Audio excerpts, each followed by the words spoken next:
Hey, it's Christina Roberto. This is the discussion for 21.1, and the question is, do you believe that global warming poses a serious threat to our country and the world? If so, what do you think we should do about it? I do think global warming poses a serious threat to the United States as well as the rest of the world. There are several different solutions, well, not necessarily solutions, but paths we can take to help mitigate the effects of global warming. One easy one that we could do every day is recycle more often. I know in my town we have a limit on how much trash we can use, and that way it encourages people to recycle. And we have recycling bins of trash comes by and picks up every week, so that makes it more convenient for people.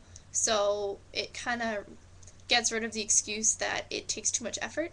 Um, and also in our schools, I'm a member of the Students for Environmental Action, which is a club that focuses on making our school more environmentally sound. One of the things we do is we have a weekly recycling program. It's actually bi-weekly, but we recycle every week, but not every room gets their stuff taken every week, so it breaks down the work a little bit. But we collect a bin of papers, and then in the hallways we have big, large, like blue bins for glass, plastic, and cans. So that's helping reduce our environmental impact, as well as we have an initiative in our town to reduce the number of CRT computers, which are like the big, heavy monitors that you would see in like the late 90s, early 2000s. And we're trying to switch over every computer to an LCD screen, which is like the thin new ones. Um, because the CRTs use a lot more energy. So our school actually got Energy Star certified, which means that we have reduced our carbon footprint, and that we're running at a more like financially efficient rate, as well as an environmentally safer level of emissions. So I think every school could try to do that if they have the funding, of course. Another thing we're trying to do is get solar panels, but that's a little bit out of our price range right now. But they do pay themselves off. The problem is the initial funding, which I believe the Energy Star program is going to help us with that.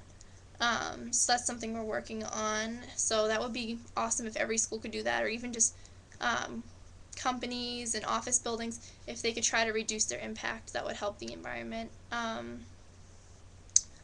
Another thing I think that could be done fairly easily is slowly having people switch over to hybrids and more energy efficient cars. I know there's a new it's Chevrolet.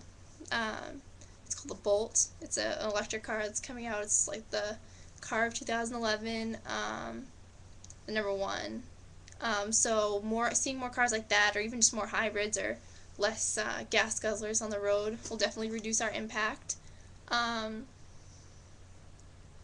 and just like using cleaner fuel in general, I know if we could make some more progress in like cold fusion, or even just like use more windmills and stuff like that to generate energy, um, that could definitely help mitigate the results of global warming. But at this point, there's nothing that we can do to fully stop it, or at least that's in my opinion. Like, the wheels are already in motion, and we just have to do our best to try to slow down the process, because it is inevitable.